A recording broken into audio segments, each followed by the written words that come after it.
Welcome to the International Code Council Region 1 and Region 1 Radio Show. My name is Tim Spears. I'm the host of Region 1 Radio. Region 1 was established in 2014, and we're made up of 3 states, California, Nevada, and Hawaii. That also includes 32 ICC chapters. We are dedicated to excellence in education and engagement to promote a safer environment by bringing individuals together. This podcast series was designed to highlight individuals that make up our chapters and our regions and share their experiences. If you enjoy our show, please make sure to rate and review us on Apple Podcasts and also subscribe to our YouTube channel. In this episode, I spoke to Judy Zakreski, Senior Vice President of Global Operations and Solutions with the International Code Council. In this episode, we discussed her role with the International Code Council, ICC's global efforts and the implementation of the Family of Solutions, the many partnerships and development of a global network to promote building safety, and many more topics. Links to the items that we discussed can be found in our show notes. Judy, welcome to ICC Region 1 Radio. How are you? I am great. Thanks for having me. Yeah, I'm really excited to have you on as a guest. We've been exchanging some emails, and like we were talking right before this, Cindy Davis probably had kind of given you a little bit of heads up that I might be reaching out to you, and Ron Peaster actually, I think, ultimately made that connection for us because I was asking both of them about ICC's global services and the work that ICC is really doing to be able to increase building safety across the globe. And so I'm excited to have you on here and ask you a few questions, and hopefully you can provide a little bit more insight to global services and the family of solutions and those types of things. Perfect. My favorite topic. Well, you are located in Washington, D.C., really at the heart of, policy making and those types of things. But let's start a little bit, about your background. Can you describe about your background and how you became the Senior Vice President of Global Operations? This is going to be a mouthful. Global Operations and Solutions at the International Code Council. Yes. And my background is very different from probably most of your listeners, because I have zero exposure to building codes other than, having the inspector come when I was doing an addition in my house. Right. Before I joined the ICC, I hadn't even heard of the organization. And so I've been here for almost 5 years. And prior to that, I had a long career in international business. Okay. So I studied international business and Chinese. And I spent 20 years working for a company that was distributing medical equipment in China in increasing roles. And I spent the last 10 years there running the U.S. and German operations. And from there, that company went through an acquisition that necessitated that I shut down the U.S. operations. I did that, and then I started a consulting company that I ran for a few years, and then decided I wanted to have a job again. And so I cast a wide net and wasn't really sure where it would land, and ended up at ICC. Okay. And it's you may wonder how someone who has been distributing medical equipment in China is qualified to suddenly become the global person at ICC. But actually, I was thrilled that the opportunity came about, because for me, my background more generally is sort of in international business and export and global business, and coming to ICC was sort of a blank slate from the global perspective. Mm-hmm. Right. Even though there had been international activities, there has been from the legacy companies to ICC. There's been different international initiatives from the various business units, but there was not really a unified strategy. Mm-hmm. So I had the opportunity to develop a global strategy for a primarily U.S.-focused association, and not only that, then execute that strategy. Right. And so it's been a really great experience, and it was a great opportunity for someone who's kind of like an export geek or a trade geek, international business entrepreneur. I was kind of given the opportunity to do that within a larger, I could be an entrepreneur within an organization. Right. So, that's how it came about, because the board basically decided that the company was ready to expand globally, and they needed someone to help them do that. Well, and the titles of many of the documents, right? They say international in front of them: International Fire Code, Building Code, Residential Code, all of those types of things. And so ultimately, I think that is, the idea, right? We want to be able to bring building safety across the globe and be able to improve that. Now, you mentioned being a geek in certain areas. Now, I did check out your Twitter profile, and you say inspired or aspiring code geek as well. And I noticed that behind you have a set of codes behind you, building and fire codes. Now, what has been maybe some of the challenges that you've encountered going from international business now into, the code world? Because it's a little bit different and a unique kind of area. So what have been some of those challenges? If I could take it back to a business perspective, what I'm doing now, whereas before I was focused on exporting equipment, right? We were bringing medical equipment to China. Right now, my role from a business perspective is exporting services. Okay. And so it's so we have, licensing, consulting, evaluation, testing, accreditation. Those are all services. But when you're performing those services internationally, it's still an export. So you're exporting a service, and it's just a little bit of a different angle in sort of the international business conversation. But that's how it kind of fits. Now, the difficulty and the challenge, which I faced also when in my prior career, is learning the technology, and learning the technical matter. I mentioned I didn't know anything about building codes. So it was really the first 3 months of working at ICC. By Friday afternoon, my brain was full. It was really so much learning and understanding the regulatory environment, what the codes do, what the difference between a code and a standard is, and what the international trade issues are, and where the market opportunities are.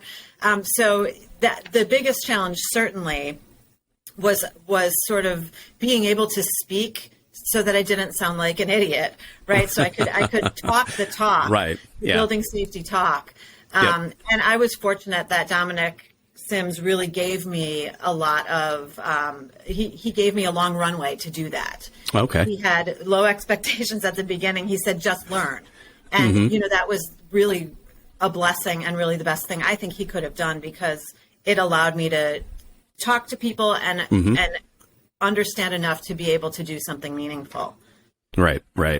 Now, can you talk a bit about your role as the Senior Vice President of Global and Operations and Solutions with ICC? Can you talk about how that role is now versus maybe how it was when you first got here? I would imagine now that I think you came into ICC in 2018. Is that right? And so how has that really transitioned, over the course of the last many years? Well, for a long time, it was just me. Right. And drawing on all of the resources, I kind of see myself as like a silo buster within ICC. We have all the different business units, which have evolved into what we're now calling the family of solutions. And so that I like that terminology a lot, because there are a lot of interrelations. So it's not like I was sitting alone doing all my work. I had and I continue to have a lot of interactions with my colleagues across the company. But now we have 2 international offices. We have a regional office in Dubai, and that was the first one we set up.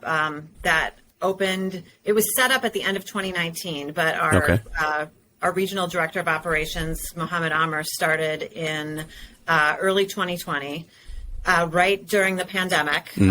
Literally, we were supposed to have our grand opening on April 1st of 2020, and it got canceled because, and he joined right before that. I had not worked with him in person until last year. Was the first time I saw him in person in our office, and it was delightful, but it was, for 2 years we were working remotely. So we have the office in Dubai. We have just opened an office in Australia.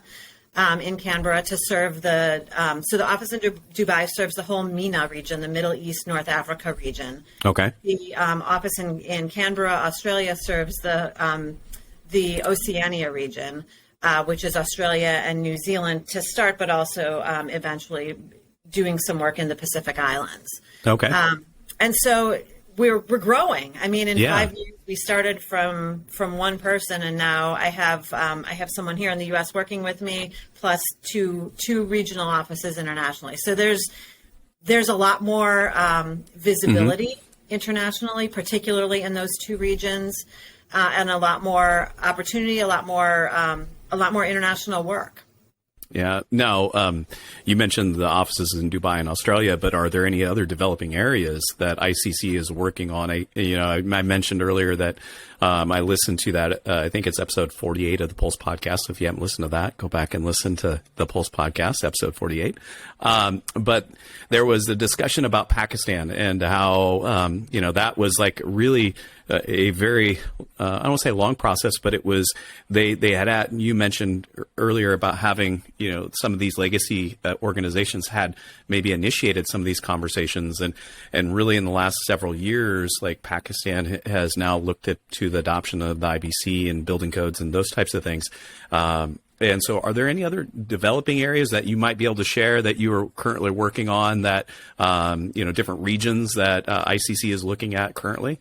Sure. I mean, we're working around the world. There is a global strategy attached to the Vision 2025 strategic plan that's on the website. And there's a back page that's just the global strategy. And it talks about sort of the three pillars that underpin all of the work that I do. But one of those is to expand into strategically important regions. And when we defined that, those regions were MENA, the MENA region, which we addressed and continue to work in. The Caribbean, which we are doing a lot of work in the Caribbean. We're working with a lot of countries in the Caribbean, particularly on code adoption.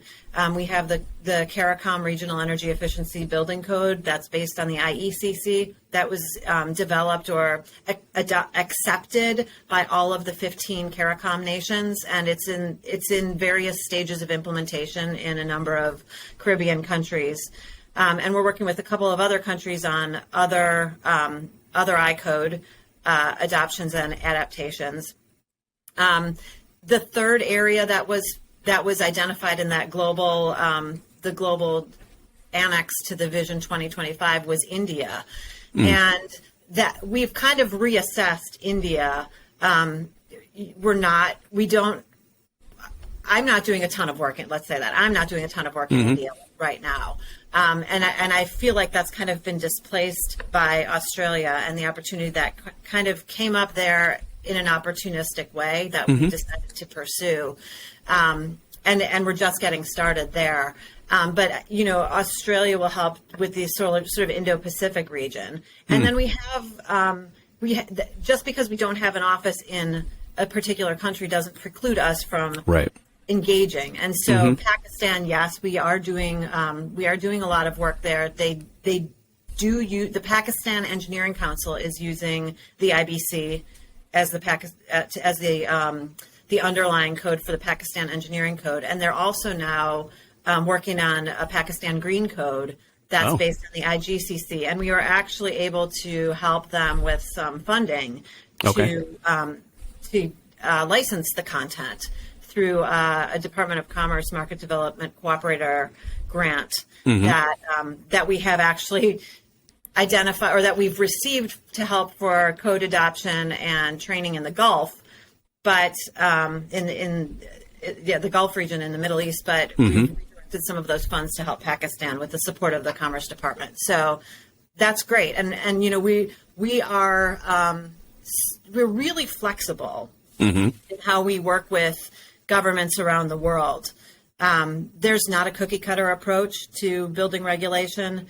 And the most important thing that we can do is, get our name out there, help people to understand who we are, what we do, what we have to offer. And then if there's interest, then listen. listen to what they need, because it might not be a code, but it might be something that helps to implement a code, which is, in my view, almost more important than the code, right? Yeah. If you're not implementing it, if you're not enforcing it, it does no good. It just sits on a shelf. Right. No, exactly. Now, you mentioned working with the Commerce Department. So is that the U.S. Commerce Department to help maybe establish some of those relationships and be able to maybe find those developing areas? Well, the Department of Commerce has a lot of resources available, and I'm actually the vice chair of the District Export Council for Virginia and Washington, D.C., so I'm very heavily engaged. Okay. That's a Commerce Secretary appointment to sort of a volunteer committee that helps companies export. Okay. And so it's something that ICC lets me do kind of as an adjunct to my work. But it allows us to really be tied into the Commerce Department resources. And so that Market Development Cooperator grant is one thing that is that's designed to help mostly nonprofit associations to expose international markets to what they're offering and to U.S. industry, U.S. goods, U.S. standards. And so the Commerce Department also has a program called the Gold Key program that I've used in India to meet stakeholders there. And so there are a lot of resources that we can draw on, but it sort of depends what our needs are and, where to go. But, certainly the Commerce Department is a great partner. And in Pakistan, if we do an event, they will be helpful. They will be all in. We're going to be doing an event in Dubai on February 15th, and we're working with the Commerce Department, the commercial service in Dubai, and we'll have the U.S. Consul General from Dubai giving opening remarks at our event. So, I do try to really tie in what we do to the Commerce Department because I think it's a great partnership. Yeah. Now, you mentioned, building those partnerships and connecting with those people across the region. And many of us may think that they're more like government related, reaching out to national and local governments. But what type of organizations? Is that the only type of organizations that you are reaching out to globally to maybe implement the family solutions across the globe? And then also, too, then how do you really develop that partnership and build from that? And hopefully maybe that'll help, success long term. Yeah. So our customers internationally are generally going to be national governments, right? With the exception of the United States, all of the other countries in the world have a national organization that rolls out a building code. And then it's sometimes adopted and enforced on a local or state or provincial level. But there's not this sort of public-private partnership like we have in the United States. Okay. So if we're looking at code adoption, we're talking to governments. There's often stakeholder groups like the Pakistan Engineering Council, which is not a government organization, but they've been basically given the directive from the government of Pakistan to develop a building code. And so sometimes there's a private sector organization. In areas like energy efficiency and resilience and climate change adaptation, I've gone to the last 2 UN climate conferences with my colleague Ryan Kolker, who's in charge of innovation at ICC, and in that context, we're working with a wide range of interest groups, from big consulting groups like Arup to the American Institute of Architects and Green Building Councils and government organizations and other nonprofits, particularly in the building space, because buildings are a huge part of the discussion related to greenhouse gas emissions. Okay. And so it depends on what the topic is, what the project is, and then we're working with and then also what the country is and what their structure is, and then we're working with all different types. For ES, for ICC Evaluation Service, their client base is manufacturers. But from the global services or the global solutions perspective, we also need to sort of make sure that if the ES report is going to be accepted in a different country other than the U.S., then we have to work with the government regulators so they understand what it is. And then that sort of paves the way for the entry of that product into the market. Okay. Now, a couple questions, and hopefully I remember them all as I go. So it's really a very inclusive process.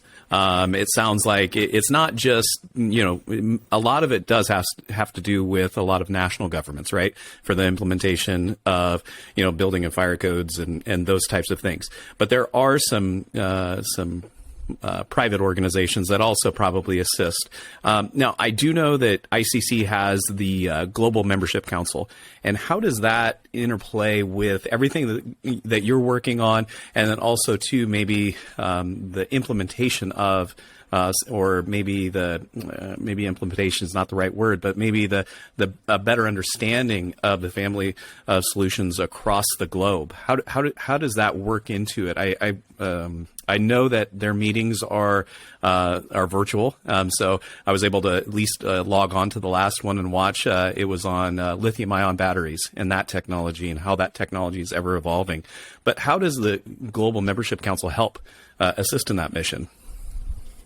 I'm the staff liaison to the Global Membership Council, and so it's a pretty small but mighty group with representation from a handful of countries, and we're trying to get more international, outside the U.S.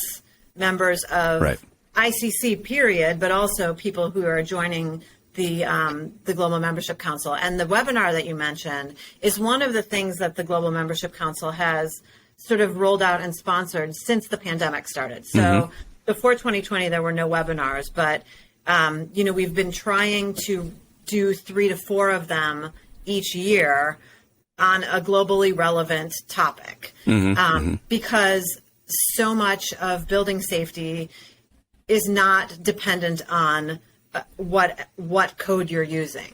A lot of the codes have similar provisions. Building regulators around the world have similar challenges. And so what the Global Membership Council works to do is pinpoint what those issues are. And so we have voices from all over the world, pinpoint those issues, and then work to create or facilitate a dialogue on those issues so that people from different parts of the world can share their experiences, and our members from the United States can benefit from those experiences and also share the experience of the U.S. And that's also the reason that we're involved with dialogues like the Interjurisdictional Regulatory Collaboration Committee, IRCC, the Global Alliance for Buildings and Construction, and the International Building Quality Center.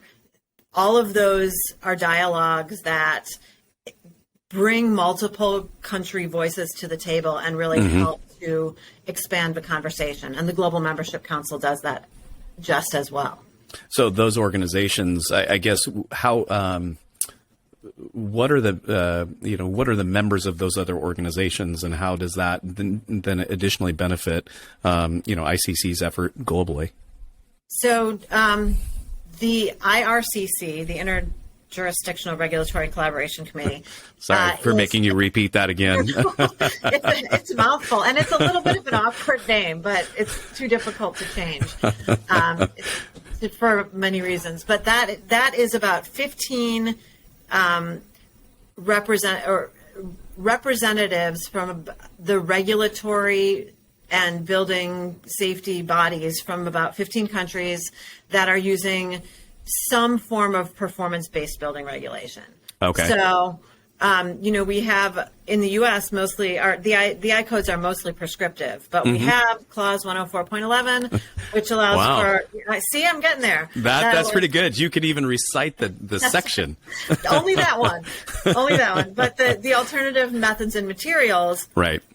Enables performance, right? Yes, and we also have our performance code, which is undergoing a drastic revision at the moment.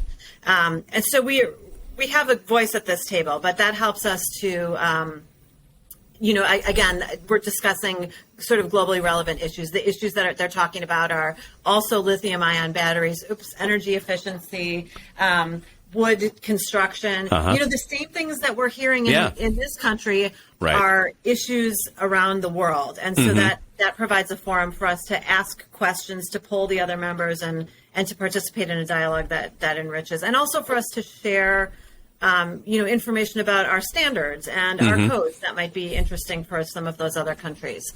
The IBQC, the International Building Quality Center, is a think tank. Okay. Sort of. It's a bunch of global building safety professionals, mostly from.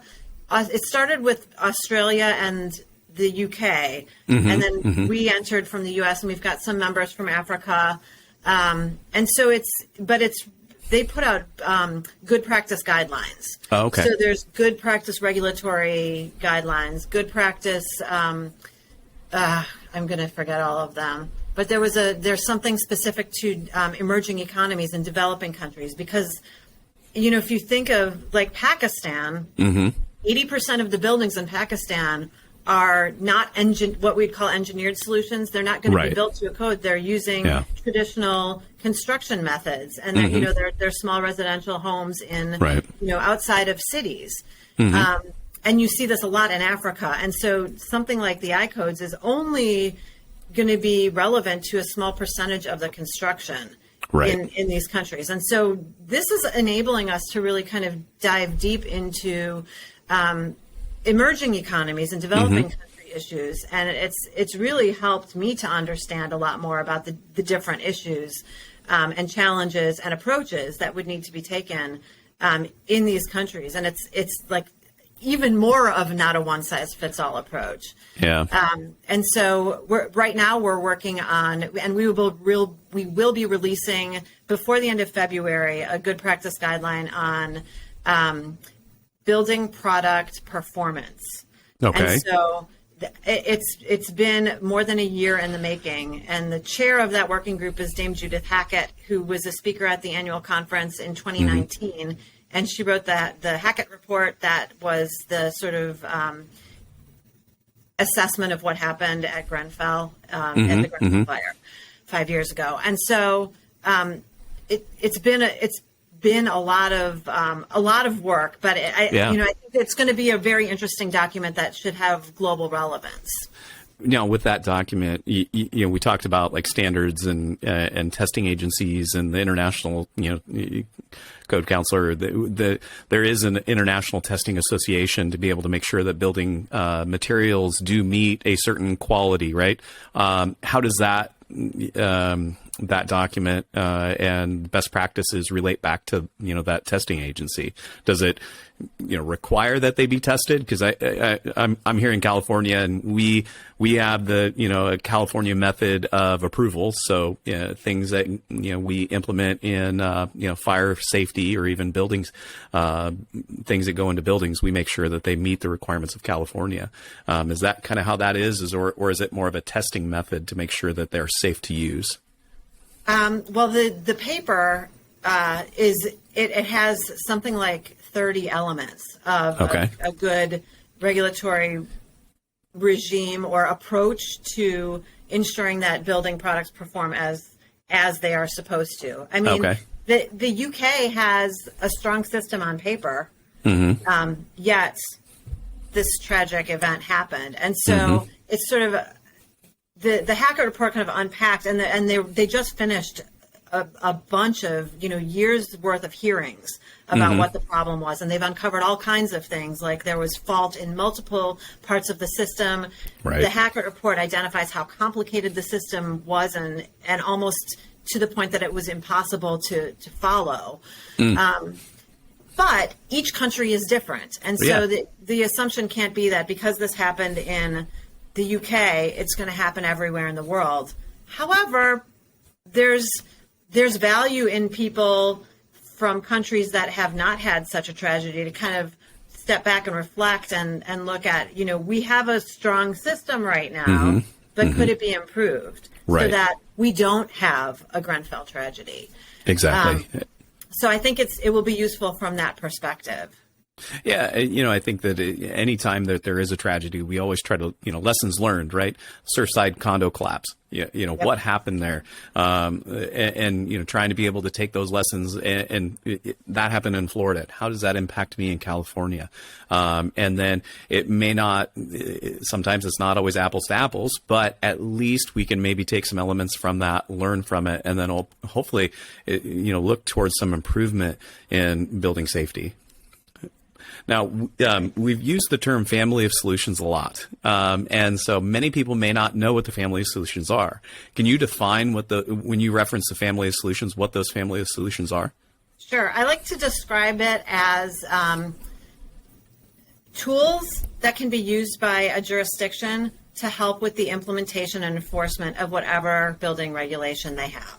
Mm-hmm. So it is training, personnel certification, product development. I'm worried that I'm going to forget something. One of my colleagues is going to, call me. Product certification and testing. So the whole TIC system, the testing, inspection, and certification service. So we have, and then we have specialized services for innovative products and offsite construction. And then we have the accreditation service. Mm-hmm. And we have consulting. I think that's all. And we have digital tools also. Right. Now, you mentioned training. How do you, for somebody like me, I'm in a local jurisdiction, but thinking about this globally, right? And thinking about maybe somebody that's in the Middle East or somebody that's in Europe or even Asia, and being able to get that training down to the actual code official. I guess what strategies is ICC working at on trying to implement that? The key word is local for local solutions. And so, it's not practical to fly trainers to the Middle East to train. Mm-hmm.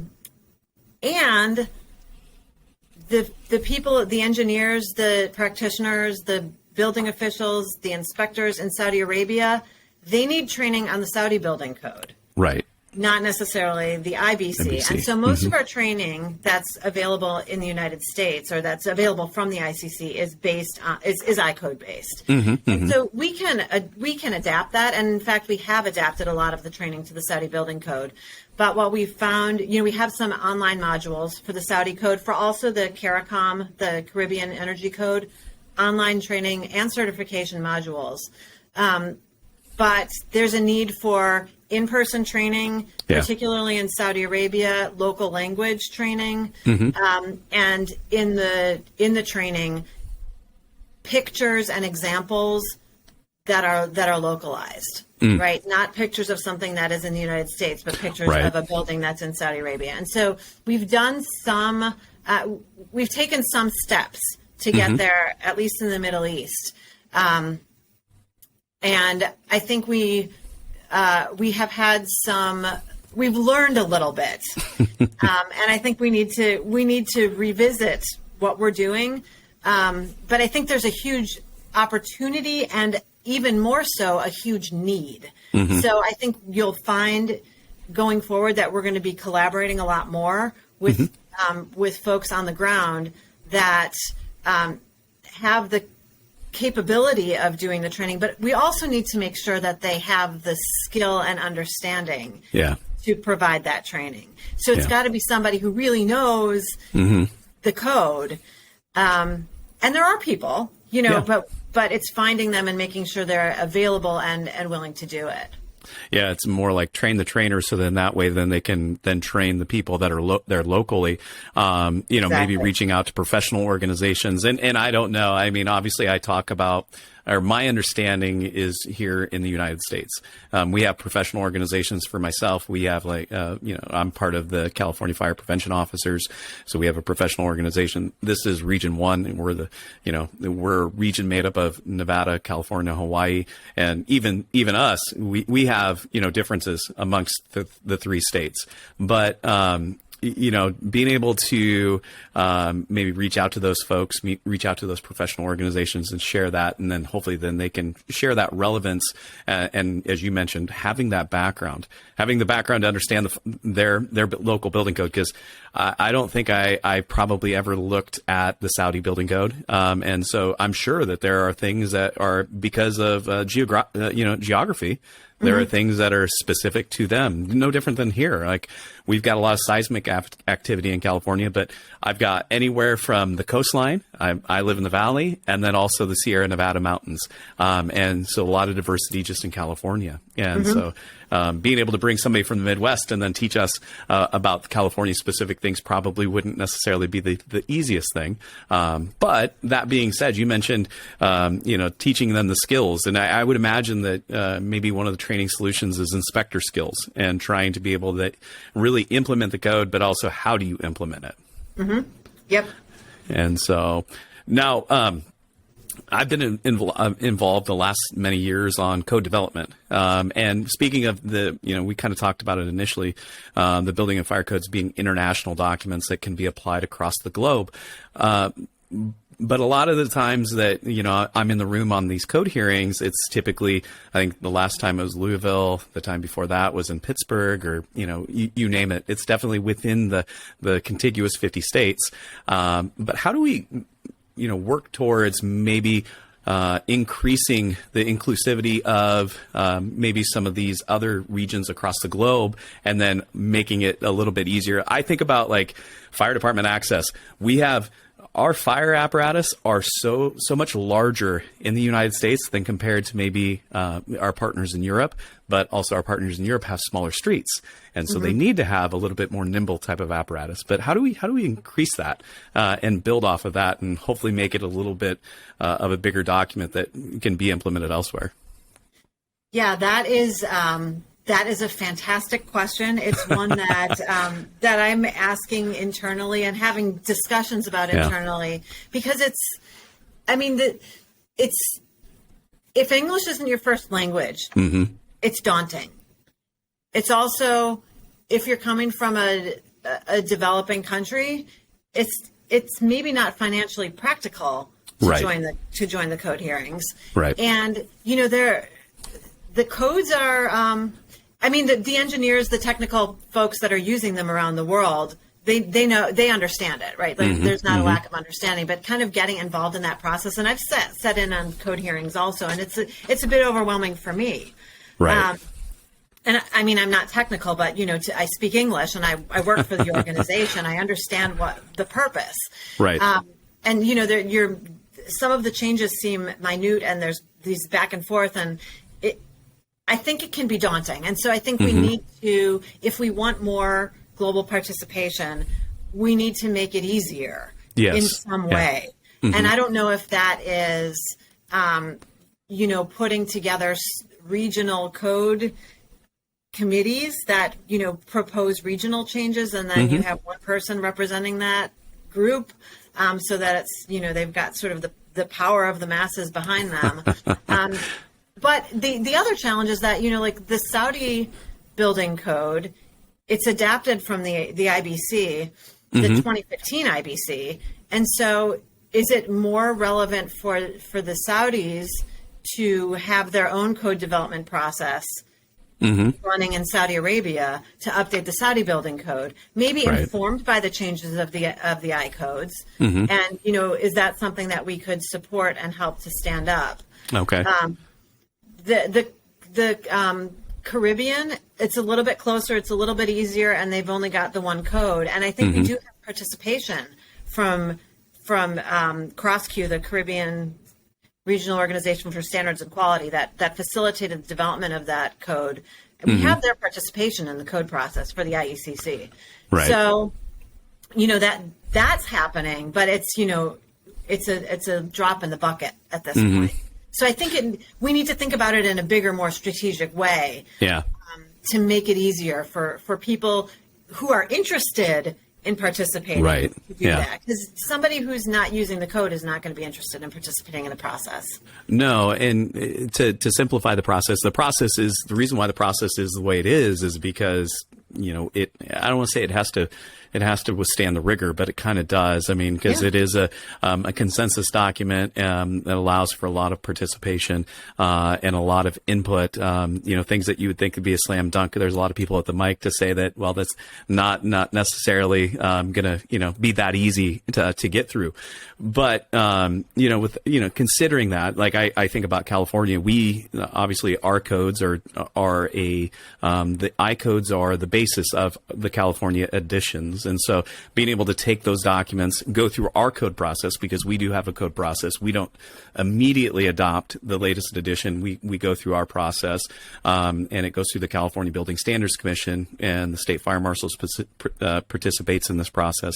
Also, our housing community development participates in the process to hopefully then take the I codes and then mold them into what we need.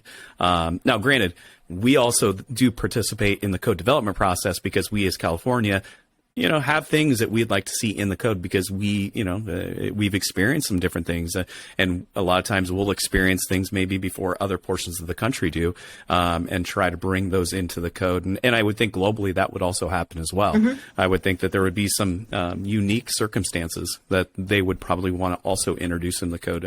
I can think of one off the top of my head. Mobile fueling is one of those areas that we have, we've definitely utilized. And so I would think that there might be something like that across the globe as well, that they could maybe implement. But I like your idea of maybe coming together as a region and then also then participating in the code hearing process.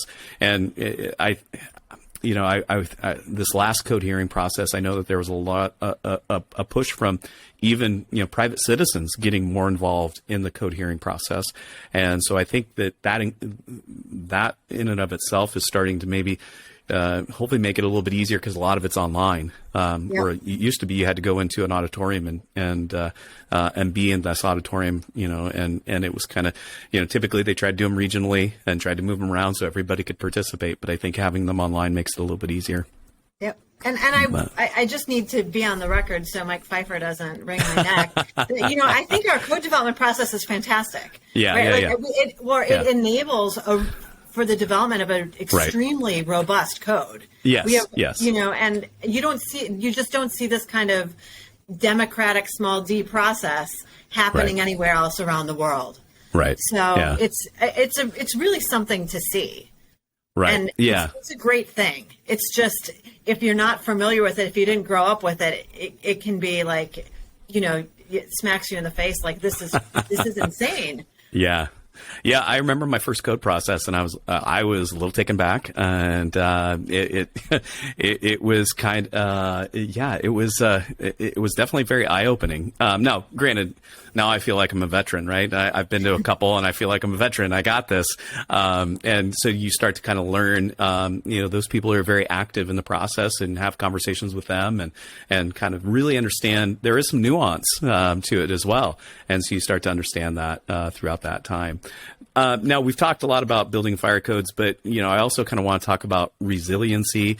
We've kind of hit on it a little bit earlier in the conversation, but how does the International Code Council work with disaster risk reduction and resiliency with some of these emerging areas, and then also even some of these other areas that you already have partnerships with?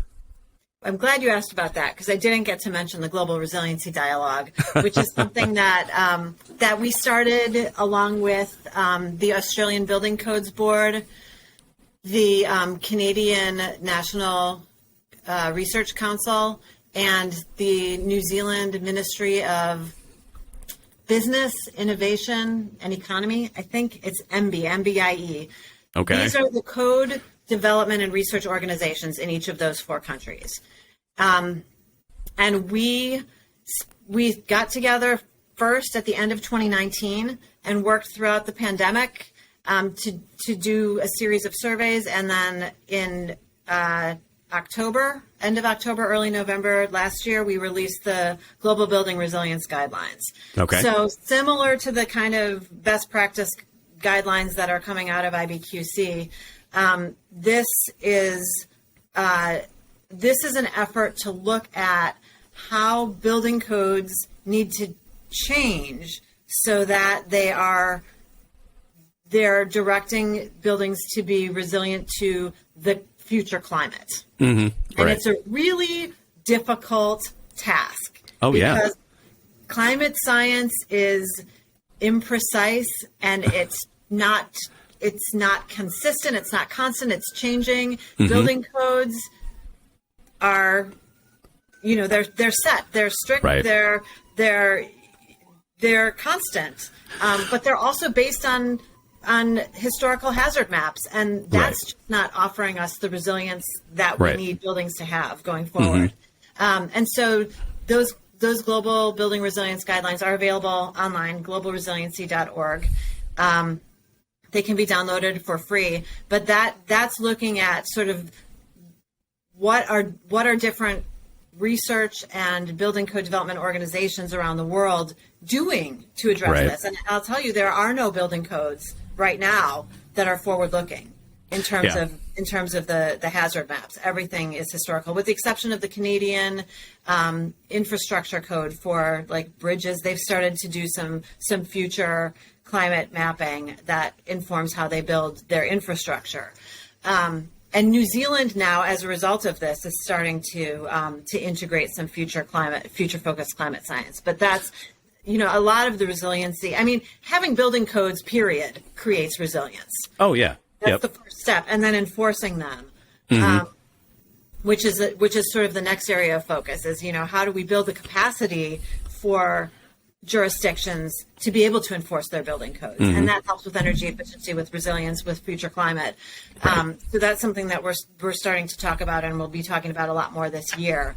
But those global building resilience guidelines were really meant to kind of get people thinking about are the buildings that you're building today going to be resilient to the natural hazards that are intensifying as a result of a changing climate during the service life of that building, 50 years, 100 years, whatever that is. Right.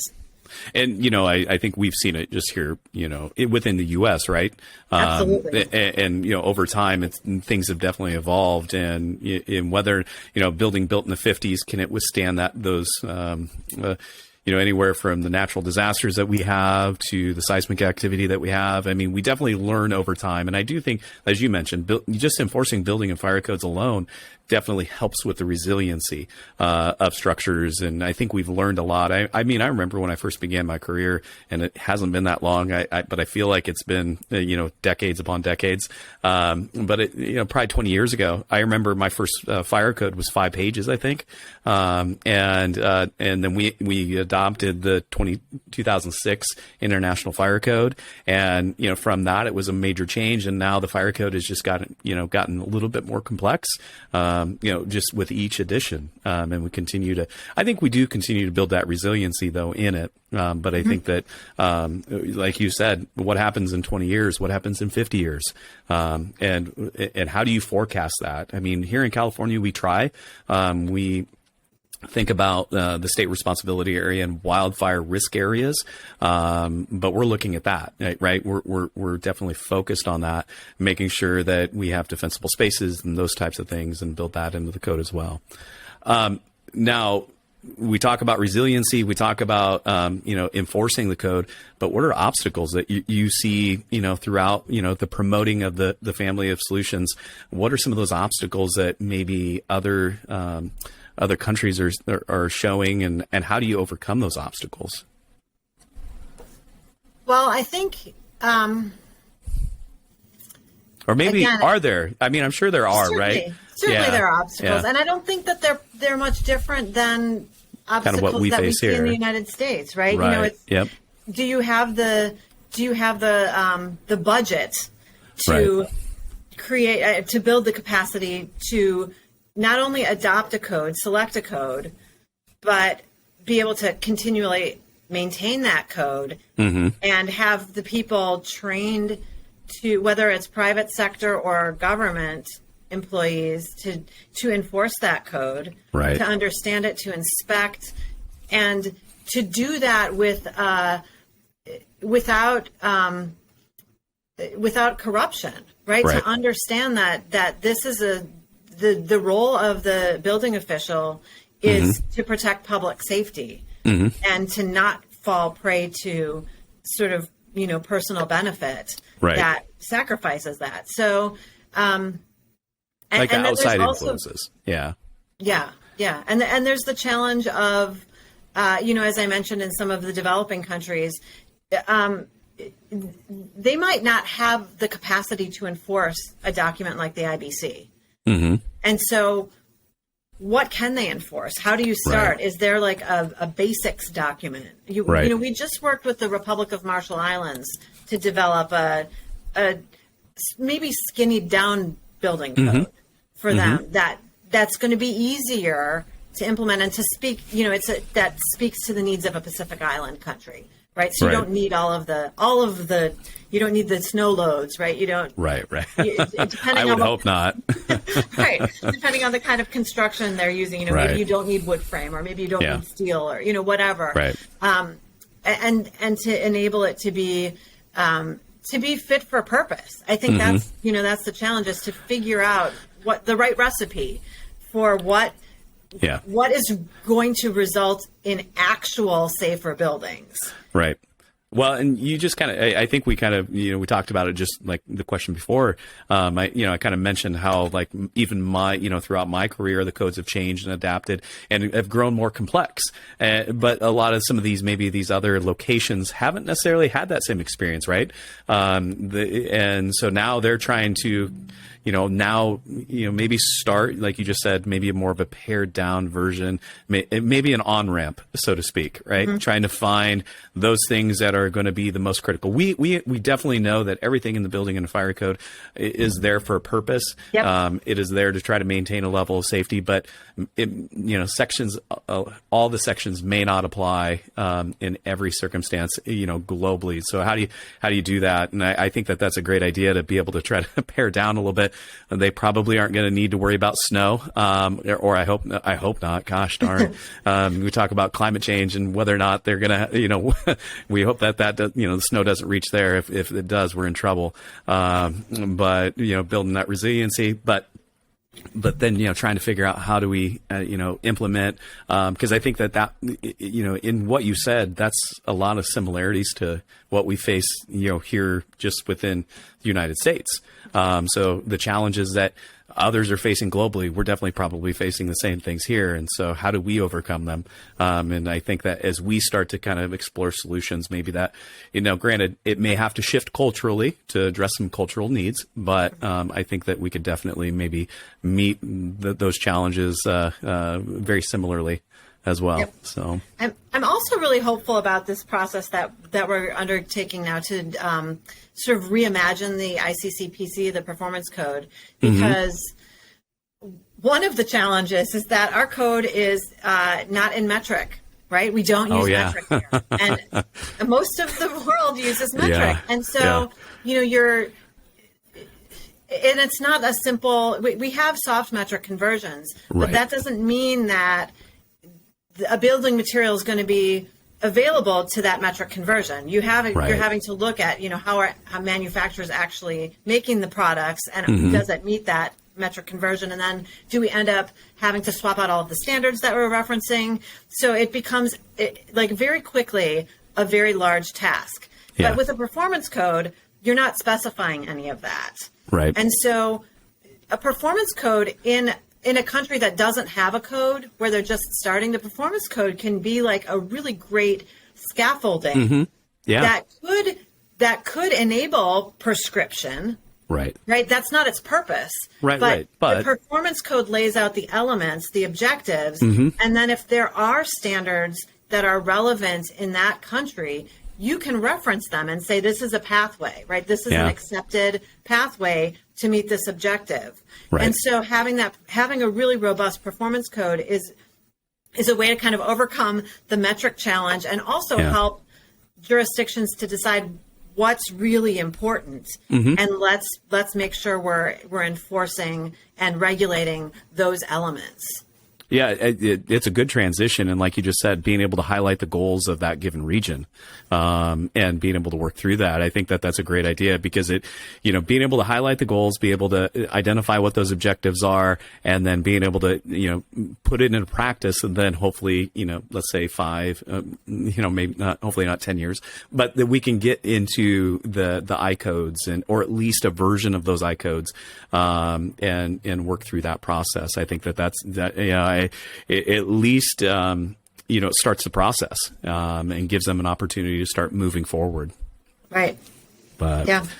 Well, Judy, we're approaching an hour, and I tried to tell you it was only going to be an hour. But with that being said, is there anything else that you would like to add before we close out the episode? And where can they find more information? We've talked about a lot today, but where can they find information on those items that we've talked about today? Well, there's a lot, and I don't think I have anything to add. I think your questions were great. I think we've covered the gamut. I mean, I could talk about this forever. It really is my favorite topic. You start me talking about. I never would have imagined this in my future, but I really do like talking about these sort of global collaborations and how do you actually achieve building safety in different environments. So thank you for the opportunity. Yes. Will we be able to put links in the episode notes? Okay, so we will do that. But there's a global landing page on the ICC website that is going to be updated by the end of this year. But it does kind of provide an overview of sort of for someone outside the United States, what is the family of solutions? Mm-hmm. How is the U.S. system functioning? And within that page, there's also the Global Media Center, which has recordings of all of the IBQC, the Global Membership Council webinars and other webinars that we've done. So that's global.iccsafe.org. Okay. And I mentioned the Global Resiliency Dialogue. That's also sort of a subpage. And I can share with you those websites. Yeah, please do. There's also on the main ICC website under services, there's a global services page that gives a very basic overview and some links to some of the initiatives that we're involved with. Well, we'll make sure to share all of that in the show notes. So, please click the links if you want to find more information on all the topics that we talked about today. We talked about quite a wide array, and I've learned a lot as it relates back to just really the how the International Code Council is working globally, and really those initiatives. And it's really exciting, to be honest with you, to kind of to see where things are going. I mean, when I started this profession, I worked for a state agency, but I covered a lot of rural locations. But then to now have these conversations, to be able to share these experiences with others, so people can understand really what we're trying to do with building safety and resiliency across the globe. And it's no longer just within the contiguous 48 states, but also the 50 states. 48 states. I have to kind of sometimes think about my geography too. But we'll definitely include all of this in the show notes.